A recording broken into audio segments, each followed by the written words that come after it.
Assalamualaikum warahmatullahi wabarakatuh. Alhamdulillahi rabbil alamin. Wassalatu ala sayyidina Muhammadin wa ala alihi wa sahbihi ajmain. Amma ba'd. Alhamdulillah, pada pagi hari ini mari kita lanjutkan hadis ke-6 dari kitab Arba'in An-Nawawi.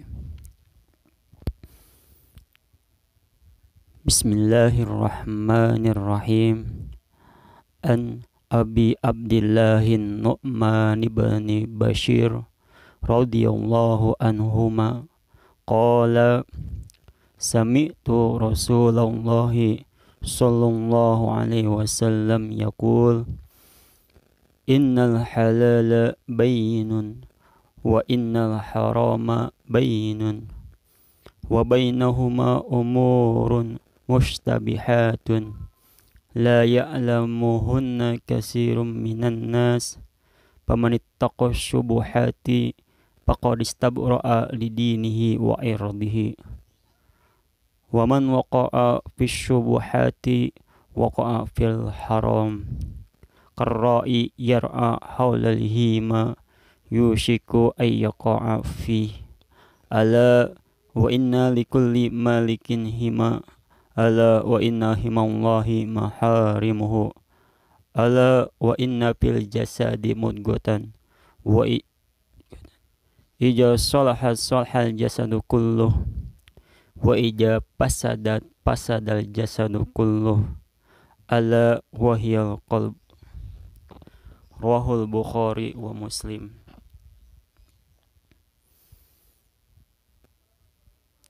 Dari Abu Abdullah An-Nu'man bin Bashir, semoga Allah meridhai dari keduanya, dia berkata, aku mendengar Rasulullah SAW bersabda, sesungguhnya yang halal itu jelas dan sesungguhnya yang haram itu juga jelas. Dan di antara keduanya ada hal-hal yang samar yang tidak diketahui oleh banyak orang. Barang siapa menjauhi yang subhat, berarti ia telah membersihkan agama dan kehormatannya. Dan barang siapa terjatuh dalam syubhat, maka dia terjatuh ke dalam yang haram. Seperti seorang pengembala yang mengembala di sekitar tanah larangan, dia bisa terperosok ke dalamnya. Ingatlah, sesungguhnya setiap raja memiliki tanah larangan. Dan ingatlah, sesungguhnya tanah larangan Allah adalah hal-hal yang diharamkannya. Ingatlah, sesungguhnya di dalam jasad itu ada segumpal daging. Apabila ia baik, maka baiklah seluruh jasadnya. Dan apabila ia rusak, maka rusaklah seluruh jasadnya. Ingatlah, ia adalah hati. Diriwayatkan oleh Al-Bukhari dan Imam Muslim. Sabda Nabi SAW, innal halala bainun wa innal harama bainun. Sesungguhnya yang halal itu jelas dan sesungguhnya yang haram itu juga jelas. Hadis ini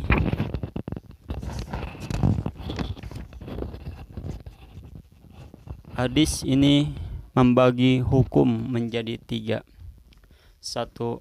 Halal yang jelas, semua orang mengetahuinya, seperti buah-buahan, gandum, pakaian yang tidak haram, dan hal-hal lain yang tidak berbatas. 2. Haram yang jelas, semua orang mengetahuinya, seperti zina, mencuri, minum khamar, dan yang sepertinya. 3. Samar, tidak diketahui apakah ia halal atau haram, sebab kesamarannya bisa pada dalil, bisa pula pada kesamaran petunjuk dalil atas masalah. Maka terkadang kesamaran terjadi pada hukum dan terkadang pada titik hukum. Kesamaran pada dalil di mana ada sebuah hadis pertama, apakah ia hadis yang sahih dari Nabi SAW atau tidak. Kedua, apakah hadis tersebut menunjukkan hukum itu atau tidak. Ini sering terjadi, betapa sering terjadi muskilan pada hadis, apakah ia sahih atau tidak, dan apakah ia menunjukkan kepada masalah ini atau tidak. Adapun kesamaran pada titik hukum, apakah hadis ini menunjukkan masalah yang dimaksud atau tidak. Yang pertama, menurut para ulama usul fikih disebut dengan takhrij al-manaz, sedangkan yang kedua disebut tahqiq al-manaz. Sabda Nabi SAW, la ya'lamuhunna katsirun minan nas, yang tidak diketahui oleh banyak orang, yakni hal-hal yang syubhat ini tidak diketahui oleh banyak orang, artinya yang mengetahuinya pun banyak yang tidak mengetahui dan banyak pula yang mengetahui. Nabi SAW tidak bersabda yang tidak diketahui oleh mayoritas manusia. Seandainya Nabi SAW bersabda yang tidak diketahui oleh mayoritas manusia, artinya yang mengetahui tidak banyak. Jadi sabda Nabi SAW yang tidak diketahui oleh banyak orang bisa karena mereka minim ilmu, bisa juga karena mereka minim pemahaman, dan bisa juga karena mereka minim dalam pengetahuan. Sabda Nabi SAW, "Pamanittaqa syubuhat," barang siapa menjauhi yang syubhat, yakni menghindarinya, faqad istabra'a, berarti ia telah membersihkan, yakni mengambil kebersihan. Lidinihi, agamanya, dalam apa yang ada antara dirinya dengan Allah Subhanahu wa ta'ala. Wa irdihi, dan kehormatannya dalam apa yang ada antara dirinya dengan manusia. Karena hal-hal yang syubhat, jika seseorang melakukannya, maka dia berisiko menjadi bahan pembicaraan orang-orang. Mereka berkata, dia berbuat ini dan itu. Demikian juga dalam hubungan antara dia dengan Allah. Waman waqa'a bisyubuhati waqa'a fil haram, barang siapa terjatuh dalam syubhat, maka dia terjatuh ke dalam yang haram. Ini merupakan kalimat syarat. Waman waqa'a bisyubuhati waqa'a fil haram.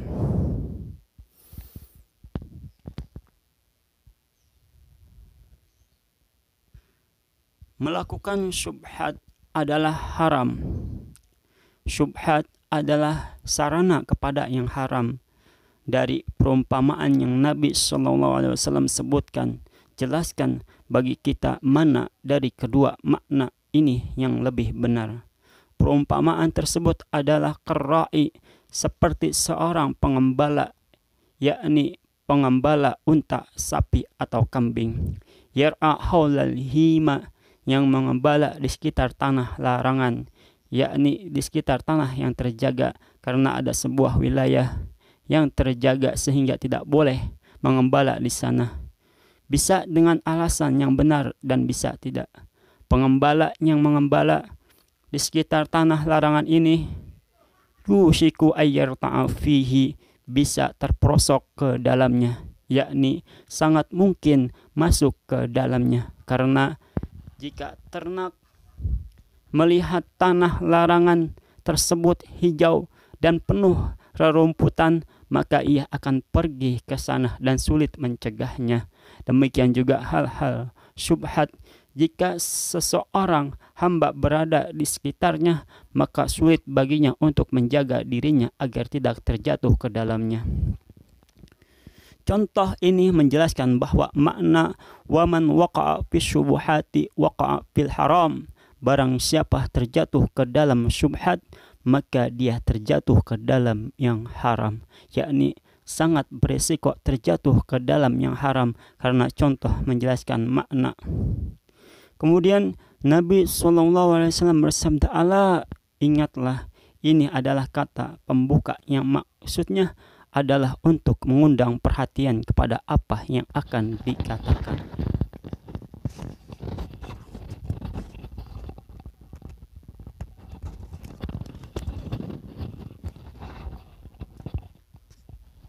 Wa inna likulli malikin hima, sesungguhnya setiap raja memiliki tanah larangan. Nabi SAW tidak ingin menjelaskan hukum tanah larangan raja, apakah ia halal atau haram. Karena di antara tanah larangan ada yang halal dan ada yang haram. Yang dimaksud dengan tanah larangan dalam hadis adalah kenyataan. Masalah tanah larangan terbagi menjadi dua. Pertama, jika seseorang melakukannya untuk diri sendiri dan ternak-ternaknya, maka ini haram. Kedua, jika tanah larangan digunakan untuk ternak kaum muslimin seperti unta zakat dan unta jihad, maka ini halal karena ia tidak khusus untuk perorangan. Rasulullah SAW bersabda, "Al-muslimuna syuraka'u fi salasah, fil kala'i wal ma'i wan nar." Kaum muslimin berserikat dalam 3 perkara: padang gembala, air, dan api. Diriwayatkan oleh Abu Daud dan Imam Ahmad. Ala wa inna himallahi maharimuhu, dan ingatlah, sesungguhnya tanah larangan Allah adalah hal-hal yang diharamkannya. Kalimat ini ditegaskan dengan inna, sesungguhnya, dan kata pembuka ala, ingatlah. Maknanya, ingatlah bahwa tanah larangan Allah adalah apa-apa yang Allah haramkan, maka jangan mendekatinya, karena hal-hal yang Allah larang adalah seperti tanah larangan milik raja yang tidak boleh ada seorang pun yang memasukinya. Sabda Nabi SAW, ala wa inna fil jasadi mudghah, ingatlah, sesungguhnya di dalam jasad itu ada segumpal daging. Kalimat ini ditegaskan dengan ala, ingatlah, dan inna, sesungguhnya. Maknanya, ingatlah bahwa di dalam tubuh manusia ada mudghah, yakni sepotong daging seukuran yang bisa dikunyah oleh seseorang saat makan, yakni ukuran sesuatu yang kecil. Sabda Nabi SAW, in iza salahat salahal jasadu kulluh, wa ija pasadat pasadal jasadu kulluh, ala wahyal qalb. Apabila ia segumpal daging itu baik, maka baiklah seluruh jasadnya, dan apabila ia rusak, maka rusaklah seluruh jasadnya. Ingatlah, ia adalah hati. Nabi SAW mengaitkan jawab syarat kepada syarat. Jika hati baik, maka baiklah jasad, dan jika rusak, maka rusak pula seluruh jasadnya. Sebagian ulama memberi contoh dalam masalah ini dengan raja. Jika raja baik, maka rakyat akan baik, dan jika raja rusak, maka rakyat juga rusak. Akan tetapi para ulama peneliti melihat dan mereka mengatakan bahwa contoh ini tidak tepat, karena terkadang raja memerintahkan sesuatu namun tidak ditaati. Berbeda dengan hati, manakala ia memerintahkan sesuatu, maka anggota tubuh pasti mematuhinya. Jadi apa yang disebutkan dalam hadis ini lebih mendalam daripada dikatakan seperti raja yang memerintahkan rakyatnya. Jika hati baik, maka pasti jasad akan baik pula, dan jika hati rusak, maka jasad pasti rusak pula. Hadis ini sejatinya merupakan hadis yang agung. Kalau seseorang membahasnya, niscaya pembahasannya menghasilkan halaman-halaman yang banyak. Akan tetapi kita akan menyebutkan insya Allah pokok-pokok faedah dari hadis ini. Faedah hadis ini: 1. Sesuatu terbagi menjadi 3 bagian: halal yang jelas, haram yang jelas, dan syubhat. Hukum dan contoh setiap bagian adalah sebagai berikut. Halal yang jelas, seseorang tidak celak karena melakukannya, misalnya menikmati apa yang Allah halalkan berupa biji-bijian, buah-buahan, pakaian, dan lainnya. Ini halal dengan jelas dan tidak ada pertentangannya. Haram yang jelas, setiap orang yang melakukannya dicela, misalnya minum khamar, makan bangkai babi, dan yang sepertinya. Hukum ini jelas dan diketahui. Ada hal-hal yang subhat, dan ini menjadi titik perbedaan pendapat di antara manusia. Engkau melihat mereka berbeda pendapat padanya. Di antara mereka ada yang mengharamkan, ada yang menghalalkan, ada yang tidak berpendapat, dan ada yang merinci. Contoh, syubhat adalah rokok di awal kemunculannya. Akan tetapi sekarang sesudah ilmu kedokteran maju dan sesudah orang-orang mempelajari rokok, maka ia dipastikan haram dan tidak ada sisi subhat padanya bagi kami. Jadi rokok di awal kemunculannya termasuk syubhat, bukan termasuk perkara yang jelas kemudian jelaskan bahwa ia haram dan tidak boleh dikonsumsi. Sebab terjadinya syubhat ada 4. 1. Minim ilmu. Ini melahirkan kesamaran karena siapa yang berilmu luas, maka dia mengetahui apa yang tidak diketahui oleh orang lain.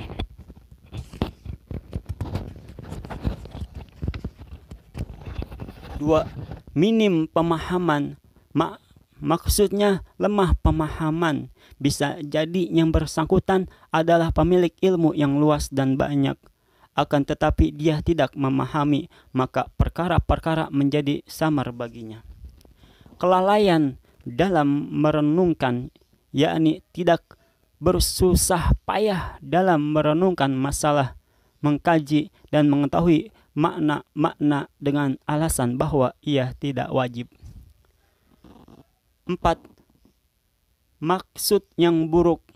Ini yang paling berat, di mana seseorang hanya bertujuan membela pendapatnya saja tanpa melihat apakah ia benar atau salah. Siapa yang niatnya demikian, maka dia tidak akan sampai kepada ilmu. Kita memohon keselamatan kepada Allah, karena tujuan ilmunya adalah mengikuti hawa nafsu. Syubhat ini tidak terjadi pada seluruh manusia dengan 2 bukti. Pertama dari nas, yaitu sabda Nabi SAW, la ya'lamuhunna katsirun minan nas, tidak diketahui oleh banyak orang, artinya banyak pula yang mengetahui. Kedua dari makna, seandainya nas-nas itu samar bagi semua manusia, artinya Al-Quran tidak jelas. Artinya lagi ada bagian dari syariat yang tidak diketahui. Ini mustahil dan tidak mungkin.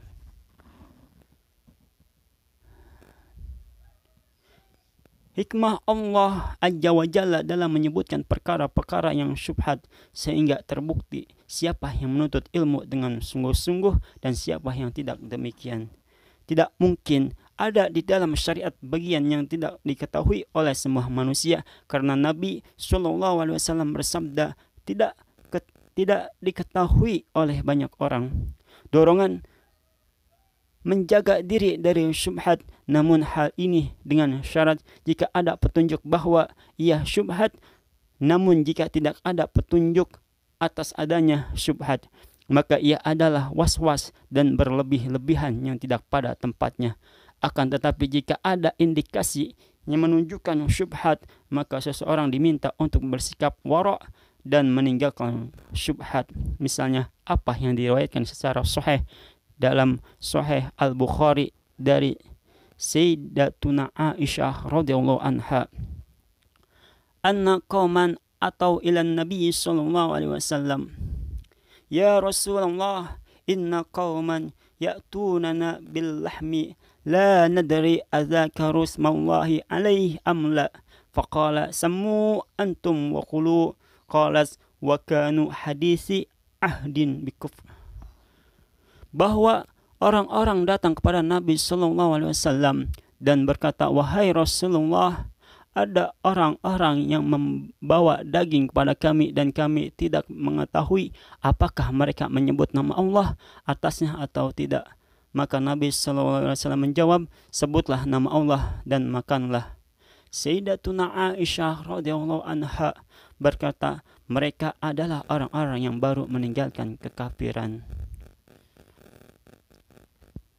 Apakah kita meninggalkan daging tersebut karena dikhawatirkan mereka tidak menyebut nama Allah atasnya? Jawabannya tidak, karena tidak ada yang mengharuskan kita menjauhinya. Karena itu Nabi SAW menjawab, sebutlah nama Allah dan makanlah. Sepertinya ini mengandung celaan terhadap mereka. Sepertinya Nabi SAW bersabda kepada mereka, bukan wewenang kalian untuk mencampuri urusan orang lain, sebaliknya urusilah perkara kalian sendiri, maka sebutlah nama Allah dan makanlah.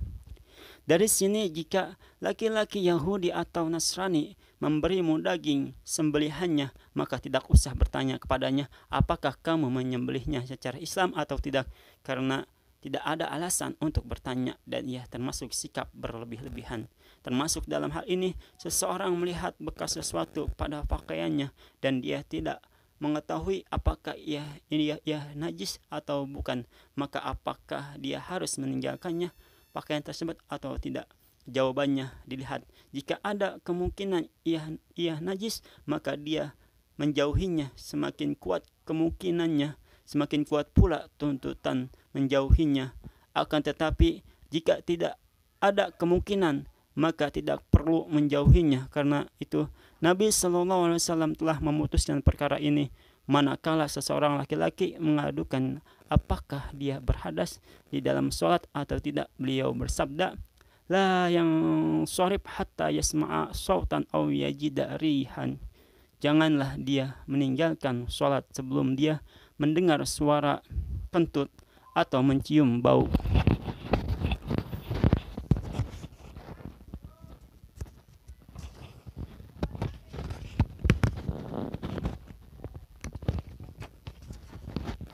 Kaidah, jika ada kemungkinan syubhat dan ia kuat, maka kuat pula tuntunan meninggalkannya, dan jika ia lemah, maka lemah pula tuntunan meninggalkannya. Ketika tidak ada kemungkinan sama sekali, maka meninggalkannya termasuk berlebih-lebihan yang dilarang dalam agama.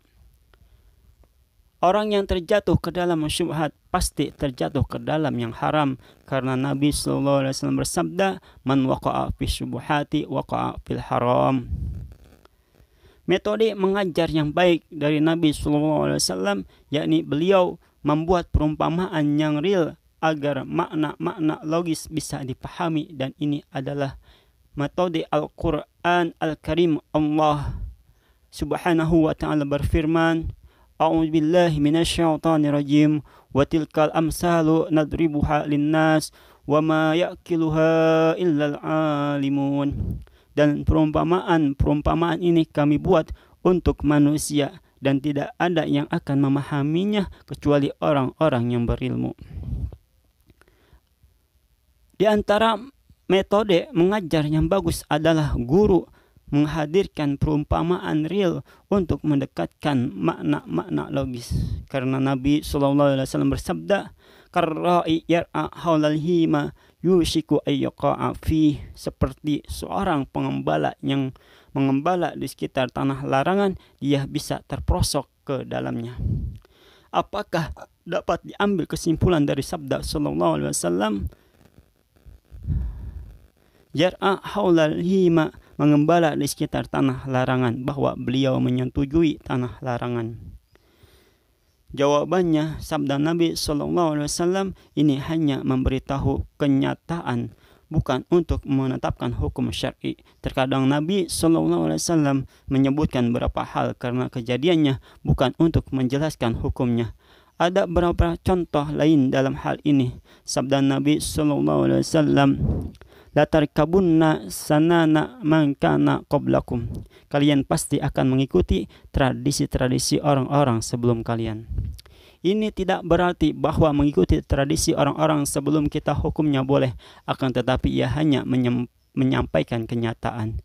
Nabi SAW memberitahu bahwa seorang wanita melakukan perjalanan dari negeri ini ke negeri ini dan dia hanya takut kepada Allah, ini tidak berarti bahwa dia boleh safar tanpa mahram, akan tetapi ia hanya perumpamaan yang dibuat.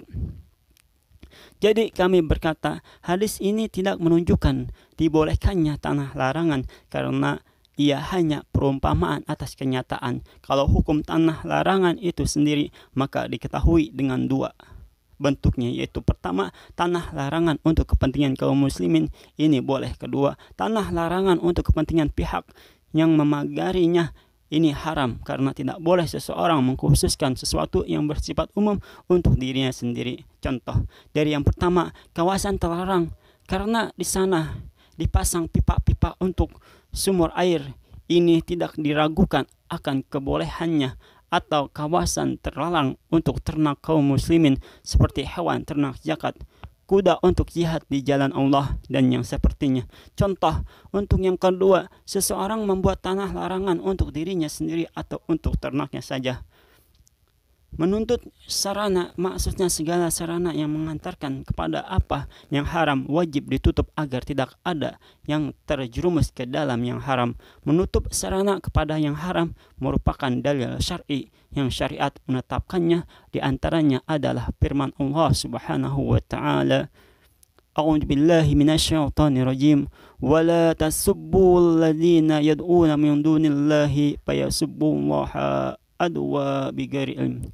Dan janganlah kalian memaki sembahan yang mereka sembah selain Allah, karena mereka nanti akan memaki Allah dengan melampaui batas tanpa dasar ilmu.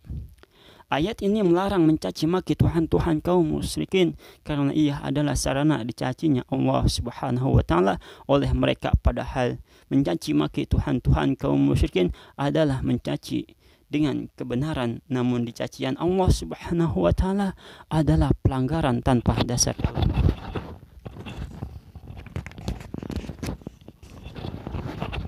Memetak tanah larangan termasuk kebiasaan para raja. Berdasarkan sabda Nabi sallallahu alaihi wasallam, ala wa inna likulli malikin hima, ingatlah sesungguhnya setiap raja memiliki tanah larangan dan hukum tanah larangan telah hadir sebelumnya. Menegaskan perkataan dengan beberapa penegasan jika keadaan menuntutnya. Jika ada yang berkata penegasan memperpanjang perkataan, kami menjawab benar, penegasan memang memperpanjang perkataan, namun jika ada tuntunan untuk itu, maka ia adalah balaghah berdasarkan sabda Nabi sallallahu alaihi wasallam, ala ingatlah, pijakan baik dan buruk adalah hati. Jika ia baik, maka baiklah jasad seluruhnya. Jika ia rusak, maka rusaklah seluruh jasad.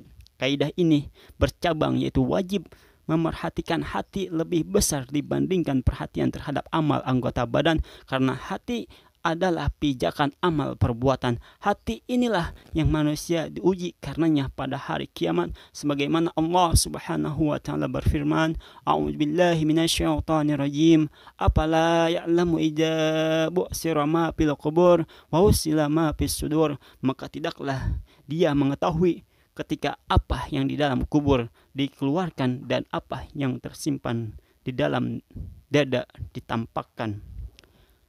Allah Subhanahu wa taala juga berfirman, A'udzu billahi minasyaitonir rajim, innahu 'ala raj'ihi laqadir yauma tublas sarair. Sesungguhnya dia benar-benar kuasa untuk mengembalikannya hidup setelah mati pada hari ditampakkan segala rahasia. Maka sucikanlah hatimu dari syirik dan bid'ah, kebencian dan kedengkian kepada kaum muslimin, dan lainnya berupa keyakinan atau akhlak-akhlak yang bertentangan dengan syariat, karena hati adalah dasar. Hadis ini membantah para pelaku maksiat yang jika mereka dilarang, mereka menjawab at-taqwa hahuna, takwa ada di sini. Seraya menepuk dadanya, dia menggunakan kebenaran sebagai dalil atas kebatilan, karena yang bersabda takwa ada di sini adalah Nabi sallallahu alaihi wasallam, dan makna hadis ini adalah jika yang ada di sini hati bertakwa, maka bertakwa pula anggota tubuh. Akan tetapi orang ini berkata takwa ada di sini, maksudnya dia akan durhaka kepada Allah karena takwa ada di dalam hati. Untuk menjawab syubhat dan kerancuan ini mudah sekali. kita katakan seandainya yang di sini memang baik, niscaya apa yang di sana juga baik, karena Nabi Shallallahu Alaihi Wasallam bersabda, ija solahat solahal jasadu kulluh wa ija pasadal jasadu kulluh. Apabila ia baik, maka baiklah seluruh jasadnya, dan apabila ia rusak, maka rusaklah seluruh jasadnya. Pengaturan amal perbuatan manusia kembali kepada hatinya, karena Nabi Shallallahu Alaihi Wasallam bersabda, apabila ia baik, maka baiklah seluruh jasadnya, dan apabila ia rusak, maka rusaklah seluruh jasadnya. Apakah ini menunjukkan bahwa akal ada di dalam hati? Jawabannya ya, ini mengandung isyarat bahwa akal ada di dalam hati dan bahwa pengatur adalah hati, dan Al-Quran menetapkan hal itu. Allah Subhanahu wa taala berfirman, A'udzubillahi minasyaitonirrajim. Apalam yasiru fil ardi fatakuna lahum qulubun yaqiluna biha aw ajanun yasma'una biha fa innaha la ta'mal absaru walakin ta'mal qulubul lati fis sudur. Maka apakah mereka tidak berjalan di muka bumi sehingga mereka mempunyai hati yang dengannya mereka dapat memahami, atau telinga yang dengannya mereka dapat mendengar? Karena sesungguhnya bukanlah mata itu yang buta, tetapi yang buta ialah hati yang di dalam dada. Akan tetapi bagaimana kaitan akal dengan hati? Jawabannya, ini adalah sesuatu yang tidak diketahui, akan tetapi kita beriman bahwa akal ada di hati, sebagaimana Al-Quran hadir menetapkan demikian. Akan tetapi kita tidak mengetahui bagaimana keterkaitannya dengannya, dan tidak perlu berandai-andai seandainya hati orang kafir dimasukkan ke dalam jasad seorang muslim, apakah muslim ini menjadi kafir atau tidak, karena kita tidak mengetahui keterkaitan akal dengan hati. Wallahu a'lam bishawab.